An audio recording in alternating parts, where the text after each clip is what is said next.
All right, we're back. We got a special edition for you. He is the singer, guitarist, writes the melodies, all that good stuff for the Ghost of Sunset. Please welcome John Merchant. Hey, Hey, John. thanks so much. Thanks for having me, man. I Our appreciate you taking the pleasure. time. Yeah, we love to check out, new music and turn everybody on to stuff that hopefully they dig and fall in love with. Now, I know this is your second album, Breathe. Tell us about your first album and how the band got together and, with your partner Todd Long, you've been making this music here. Yeah. Yeah, we started out our first effort as Ghosts of Sunset was an EP we released on Golden Robot Records. It was called Headed West, and it was a kind of actually it was a concept EP of all things. But basically it kind of followed the story of a fictional 1980s hair metal band as they moved from their home in the Midwest to go out to the Sunset Strip to make it. You know, that kind of time honored story that we hear on VH1 Behind the Music and love so much. So we started with that concept EP, released that on Golden Robot, and then they were gracious enough to let us release a full length, and that was called No Saints in the City. Not a concept record per se, but certainly focused on some tales told from in New York City. So again, for me to write lyrics and melodies and such, it's sort of nice to have a physical place to put the characters, you know what I mean, and where their stories are happening. That's awesome. Now, I know Todd had played with the Verve Pipe, which I had seen out here in LA, and we know from the Freshmen and all that on RCA Records. Mm-hmm. Um, what was his experience? What did he learn from, being involved with a major label and kind of put through that whole, grinder of MTV or that indie rock, in the 90s kind of thing?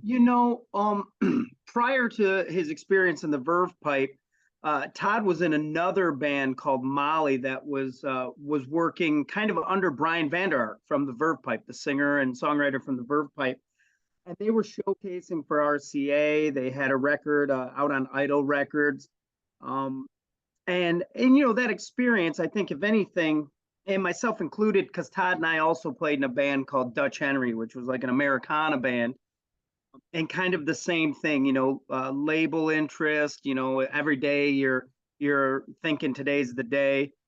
I think the thing we both learned from that is, we work smart, we work economically. As you know, in this business, there's a lot of what they call recoupable expenses.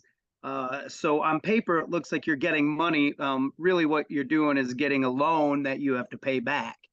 And that again, the Verve Pipe had that experience. They, it's expensive to make records at that level, and there's Yeah, some you great get some stories. tour support and a big video. Next thing you know, you owe them like $1 million.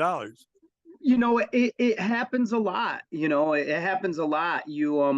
A lot of these bands go out, and it is you've worked so hard for so long, you get that record deal, and you've been struggling for so long that yeah, you want to get new gear and you want to get new clothes and you want that high dollar video, especially like in the 80s and the music I kind of grew up on.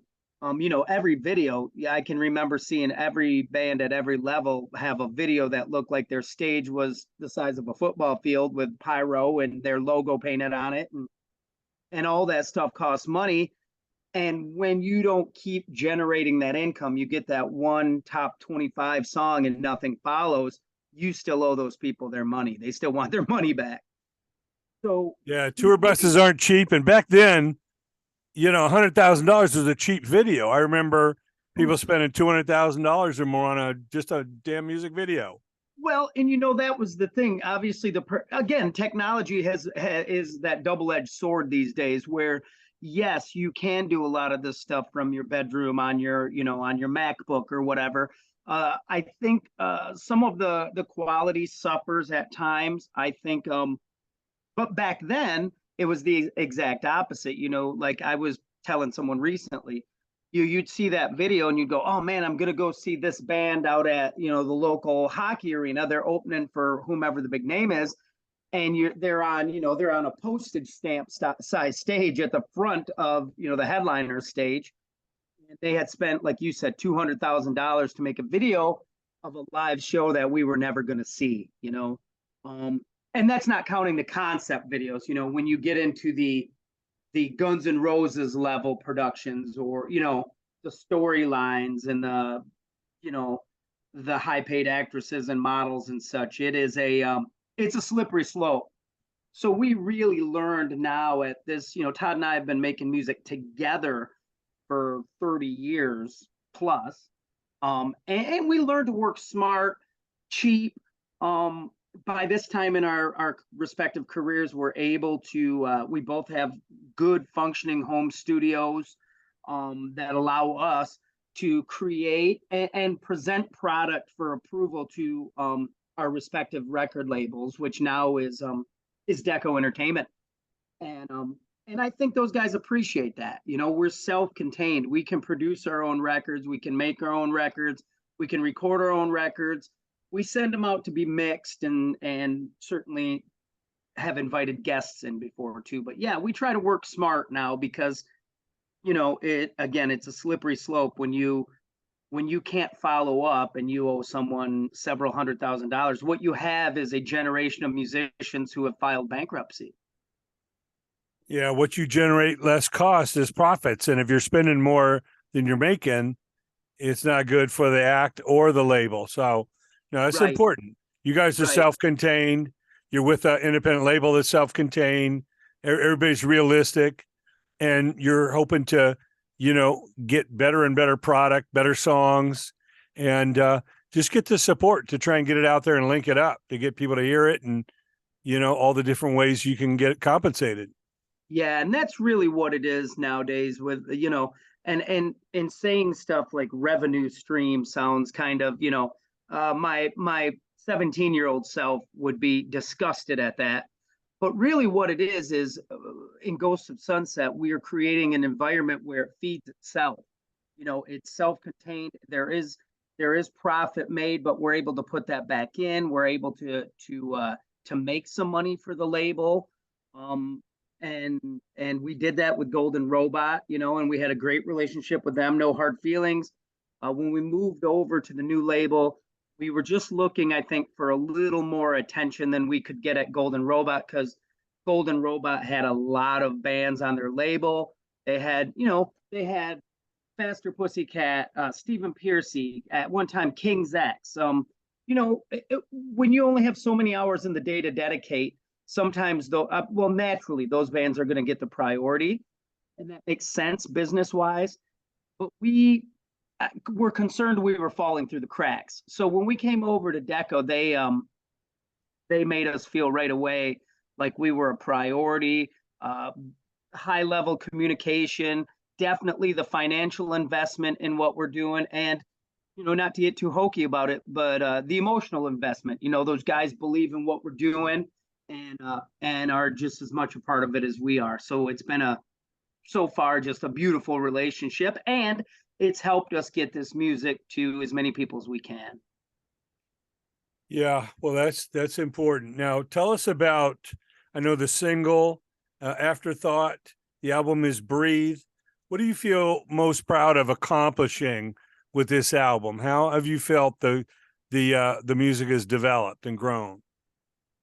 You know, I think the progression from, obviously, when we did the concept EP, we made deliberate both musical choices, production choices. We wanted it to sound like that, you know, that, I'm sorry, mid 80s, late 80s, you know, hair metal band. So we made production choices to mimic that.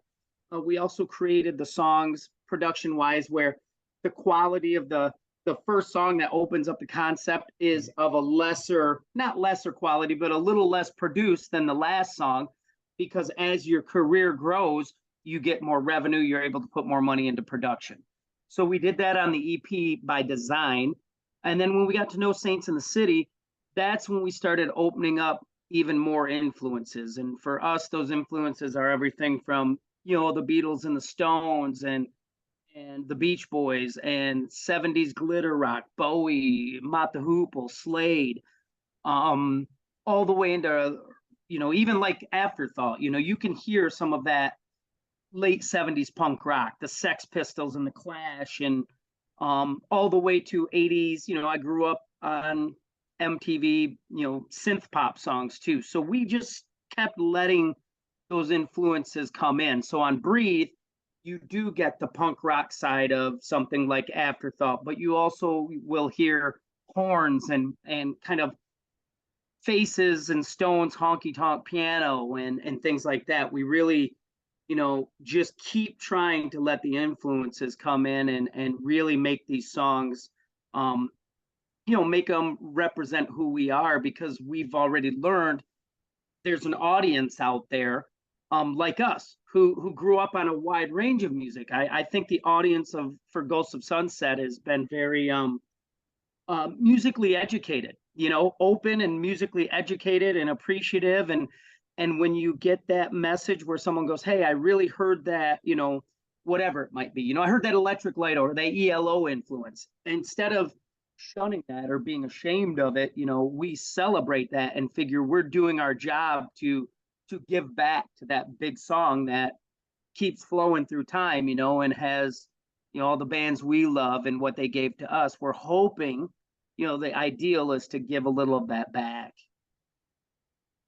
Yeah, well, that's awesome. And tell us about the concept behind the name of the group, Ghost of Sunset. How'd you come up with that, and what does that mean to you? Yeah, when we started that concept EP we did, I was out running one day, listening to music in my earbuds, and I called Todd and I said, man, nobody's ever really done a concept album about that sort of, because those 80s hair bands, your Poisons and your, Cinderellas and Bon Jovi, all these bands, as in hindsight, as time progressed, they sort of were, I don't want to say laughed at, but what it was like when the bottom fell out of that kind of music. What people failed to know or remember is how much guts, determination. I mean, to leave your home in Pennsylvania, where you're the biggest band in Pennsylvania, and go to Los Angeles, California, where there's a Sunset Strip full of bands. Took a lot of guts, and when you got out there, you had to hold your own. And so the name Ghosts of Sunset kind of celebrated that initially, but it also harkens back to the Sunset Strip of the 1960s, and then you had the Byrds, you had people like Neil Young down there, you had the Doors, you had Linda Ronstadt, et cetera, et cetera. There's a rich history. So those ghosts of Sunset, we hope are haunting everything we do, from the 1980s, the 60s, the 70s, that our ghosts of Sunset are all those influences, and we want those ghosts to to live in our songs and people to hear them. Yeah, being a 50-year veteran of the industry, mainly as a promotion marketing guy, I'm very much in tune as being like a music historian, a musicologist now. Yeah. And I drive around LA, I drive through Hollywood, and I've learned so much of the rich history of where this was cut and this was discovered and this premiered and this person met this person at this corner right here, and right. It's pretty incredible. Like you say, it's a daunting task to jump in the big pool with the big boys and to actually stand out, as much as someone that can laugh at a Poison. Like you said, yeah, they packed up the station wagon and drove all the way to LA with no money and sleeping on couches and really the fact that they, succeeded at whatever they did. It's one out of 100 million. So yeah, no doubt the perseverance, the dedication, the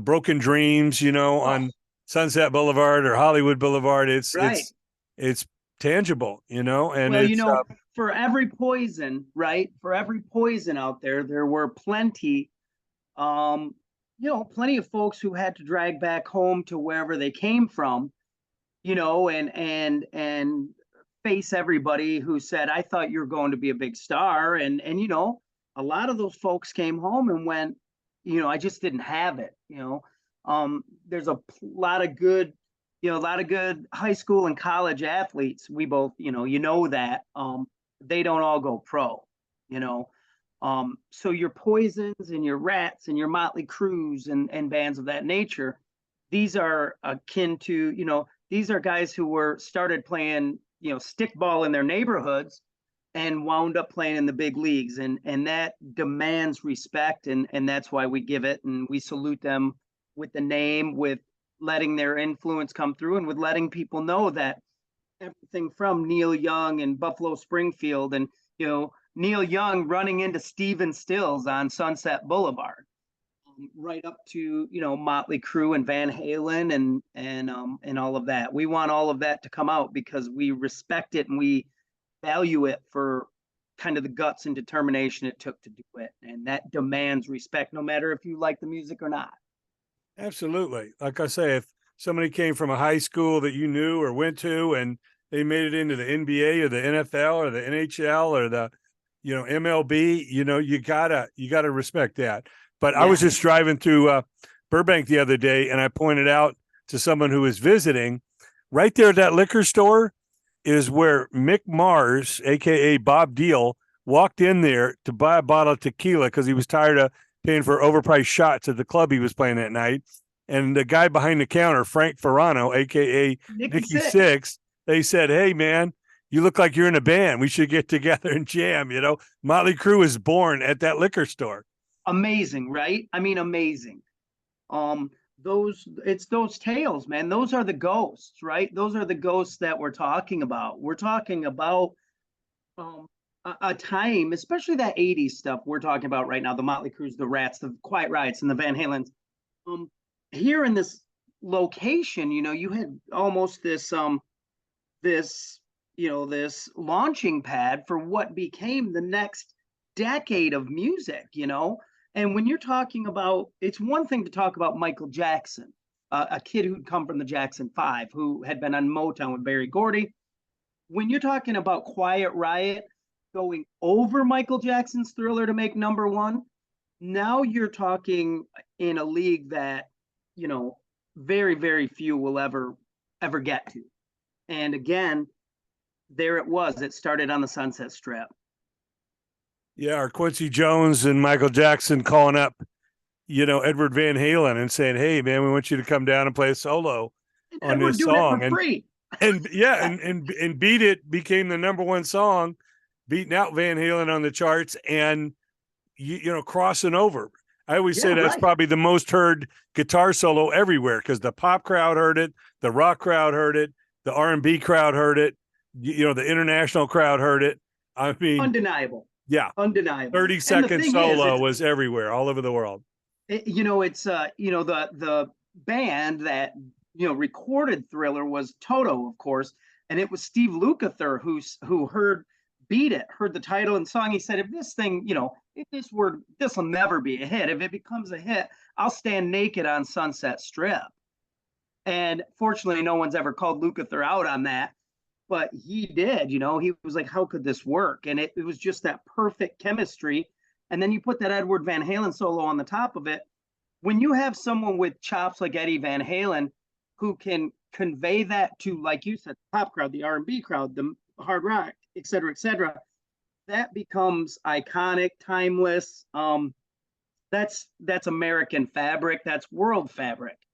Not everyone can say that. And again, that's Edward Van Halen from the Sunset Strip, from Gazzarri's and the Whiskey and the Troubadour. And, so we do Ghosts of Sunset. Those ghosts we talk about are giants without question. Yeah. And people 100 years from now will be listening to that solo and that song. And, it's timeless. And, it could have been anybody else they pulled in there. And it may not have been the hit. But it's great. The tales of perseverance. And I always love the fact that some of these artists never gave up.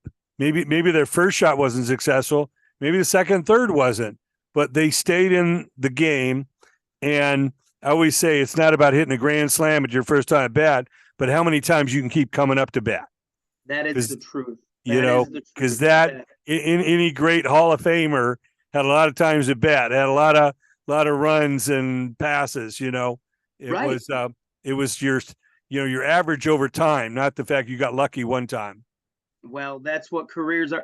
And we could talk for hours about those bands that did, they smacked one out of the park and then they got back up to the plate and, never took the bat off their shoulder. Could never get one out of the infield again, could never get on base again.